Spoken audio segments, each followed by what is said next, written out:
हरमू मुक्ति धाम तक बॉडी पहुंचाने का चार्ज 10,000। एसडीओ बोले नंबर दीजिए, बात कर लेते हैं। रांची में दवा और बेड की किल्लत के बाद अब एम्बुलेंस संचालकों की मनमानी शुरू हो गई है।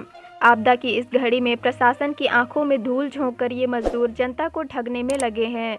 एम्बुलेंस संचालक लोगों को अस्पताल से शमशान घाट तक पहुंचाने और बॉडी को जलाने तक का पैकेज बताकर 10,000 रुपये वसूल रहे हैं। वहीं इन सबसे लापरवाह रांची के जिला प्रशासन के पास इसकी कोई जानकारी नहीं है।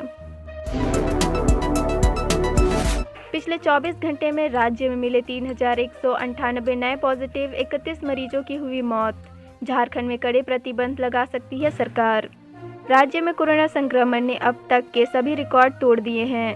राज्य भर में एक साथ पिछले 24 घंटे के भीतर 3,198 पॉजिटिव मिले हैं। साथ ही एक दिन में 31 लोगों की कोरोना से मौत हुई है। हालांकि राहत देने वाली बात यह है कि 24 घंटे में ही 1,798 लोगों ने संक्रमण को मात दी है। 1,273 संक्रमित सिर्फ रांची जिले में मिले हैं। इधर कोरोना की चेन तोड़ने के लिए राज्य सरकार गुरुवार को कुछ और सख्ती बढ़ा सकती है।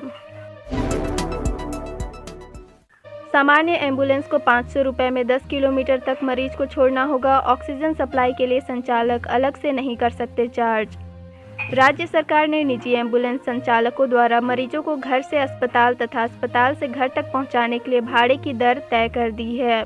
इसके तहत सामान्य एम्बुलेंस के संचालक यात्रा के आरंभ से अधिकतम 10 किलोमीटर तक की दूरी के लिए 500 रुपये मरीजों से ले सकेंगे।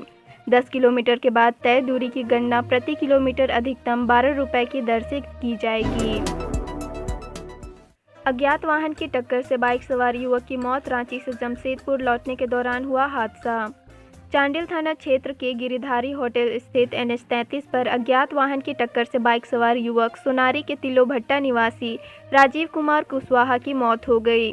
बुधवार रात राजीव रांची से बाइक पर जमशेदपुर वापस लौट रहा था। इसी दौरान अज्ञात वाहन ने उसे अपनी चपेट में ले लिया। राजीव गंभीर रूप से घायल हुआ था। उसे MGM में भर्ती कराया गया था, जहां बुधवार देर रात इलाज के दौरान उसने दम तोड़ दिया। रांची के SSP और DC से राष्ट्रीय मानव अधिकार आयोग ने पूछा, सचिन को कब, कहां और क्यों गिरफ्तार किया गया था? उसकी मौत का कारण क्या है?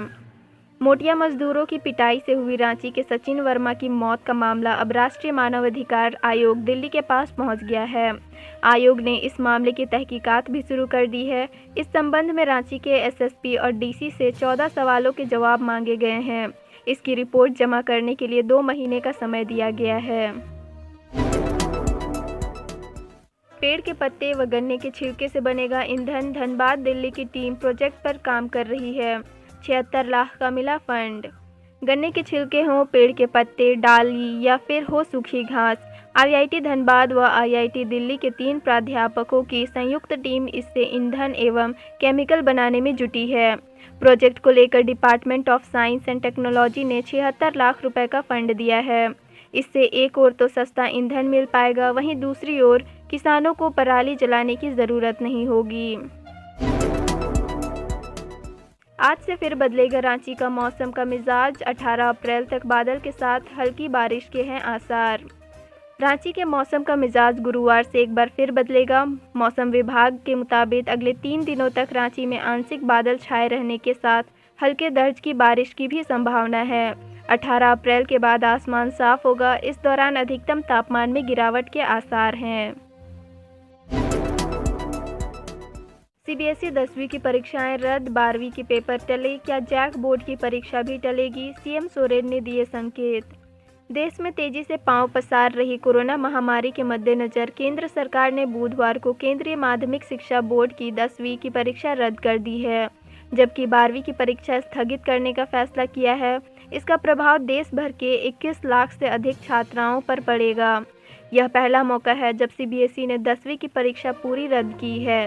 पिछले साल महामारी के कारण परीक्षा आंशिक रूप से रद्द की गई थी। प्रधानमंत्री नरेंद्र मोदी के नेतृत्व में हुई बैठक में परीक्षाओं के संदर्भ में यह फैसला लिया गया। कांग्रेस के पूर्व विधायक निलय तिर्की का राजकीय सम्मान के साथ हुआ अंतिम संस्कार। कोरोना गाइडलाइन का पालन करते हुए दी गई आखिरी विदाई। सिमडेगा के कांग्रेस के पूर्व विधायक निलय तिर्की का राजकीय सम्मान के साथ अंतिम संस्कार किया गया। इस मौके पर विधायक भूषण बाड़ा, कोलेबिरा विधायक नमन विक्सल कोंगाड़ी, उपायुक्त सुशांत गौरव, पुलिस अधीक्षक डॉक्टर शम्स तबरेज सहित कई गणमान्य लोगों ने उन्हें अंतिम विदाई दी।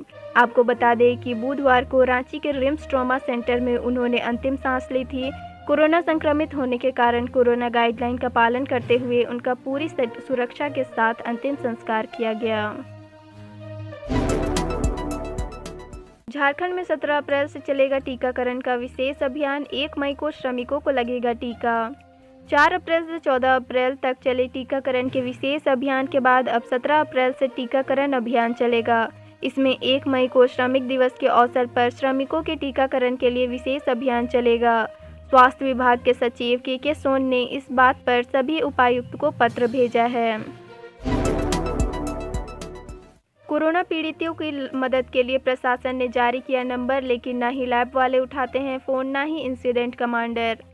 कोविड-19 से राजधानी वासी परेशान है। लोग बेड व इलाज की आस में अस्पतालों की खाक छान कर रहे हैं। जिला प्रशासन ने लोगों की मदद के लिए इंसिडेंट कमांडरों के मोबाइल नंबर भी जारी किए हैं।